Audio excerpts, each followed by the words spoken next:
নমস্কার। যেসব কথা বলা হয়নি কবি রামচন্দ্র পাল।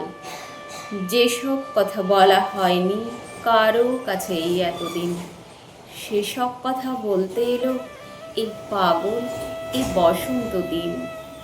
সেসব কথা এখন আমি বলতে চাইছি তোমার কাছে। বসন্তে সব ফুটে উঠছে শিমুল গাছে, পলাশ গাছে।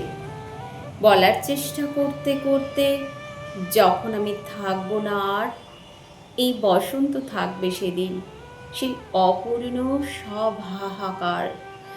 ভালোবাসার জন্যে পাগল উথাল পাথাল সেই যে লোকটা, পলাশ হয়ে জ্বলতে জ্বলতে করতে চাইছে আত্মহত্যা। পলাশ মূলে বিছিয়ে রাখা ছড়ানো সুইসাইড নোটে কে কে দায় লিখেছে সব, নাম লিখেছে একটি মোটে। ঝরা পাতার মরা ডালে ওই যে আগুন হয়তো তুমি, পলাশ মালা পড়েছে যে সেই আমার আসল খুনি।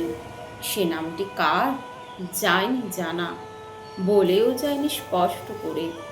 পলাশ কেবল ঝরে যাচ্ছে একটি করে একটি করে। আর সে লোকটা এই এখানে মাটির নিচে ঘুমিয়ে আছে, নিজেই এখন বসন্তকাল ফুল ফোটাচ্ছে পলাশ গাছে।